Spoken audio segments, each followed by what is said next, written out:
Yan. Dito na naman tayo sa kulungan natin. Maaga pa. Kain tayo ng mga alaga natin eh.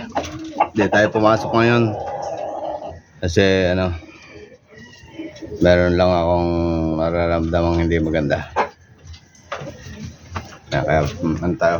Pakain tayo ng mga alaga natin.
Yan guys, kita nyo talaga.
Yan. Hindi natin mapakawalan yung mga alaga natin guys eh. Kasi alam ko hindi yata nawala si Ugis. Kasi kanina nakita ko yung mga pusa na nandito malapit sa akin, yung mga pusa ng kapitbahay nagbabantay. Nasa nandun sila sa mga damo, nag-aabang. Kaya hindi natin mapakawalan yung mga alaga natin dito, yung mga alaga natin.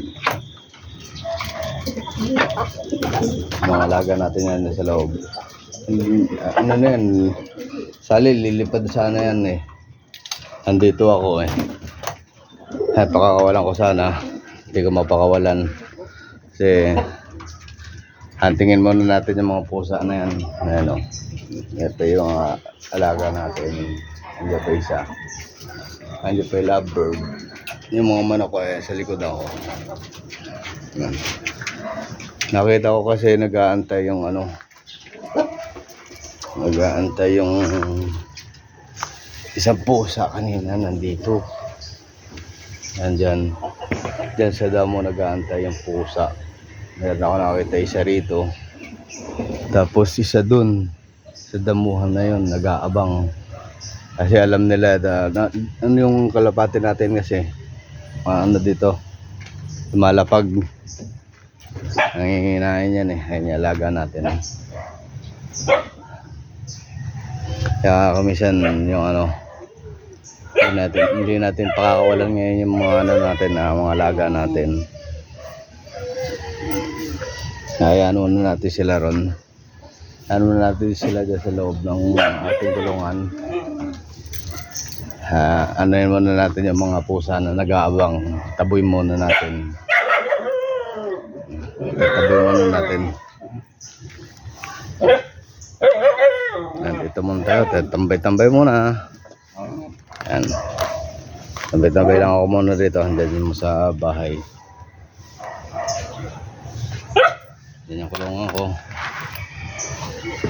Kasi yung mga laga ko kasi ayun makita nyo naman dyan yung manok ngayon manok. Ayun pa isa yung itim ayan kaya hindi ako makapagpakawala ng kalapate. Pakakawalan ko sana sila, hindi natin mapakawalan gawa ng dyan lang naman dadapo yung mga yan yung mga alaga natin. Hindi natin mapakawalan yan, wala mo tayo pakawala kasi meron mga nag-aabang na pusa. Ayan lang kasi nawala na si Ugis. Hindi ko alam kung nasa si Ugis o nadali ba talaga ng pusa. Baka pusa nga nakadali doon. Yan pa isa sa ibon natin mabait. Nagtanong ako kahapon doon sa mga kaibigan nating nangkakalapati rin dyan, baka napunta sa kanila. Wala naman, kaya baka inaano ko na yung kalapate natin na si Ugis baka nadali siya ng pusa kasi wala naman pupuntahan yan hindi naman maalis yun, hindi lumalayo. Yan na yung mga aso ko, yung golden retriever kong aso na si Brownie. Ando naman sa kabila si Whitey. Ganyan lang naman dito ganyan lang din naman yung mga alaga ko. Yan, tatanaw na isa dyan kaya lalapit na yan pag binuksan ko itong kulungan. Yan guys, siguro pangatlong araw na ngayon naantay ko doon 2 araw hindi bumalik si Ugis. Kaya siguro gano'n na lang at talagang gano'n mawawala tayong ibon lalo na kung magpapakawala tayo. Okay guys, thank you.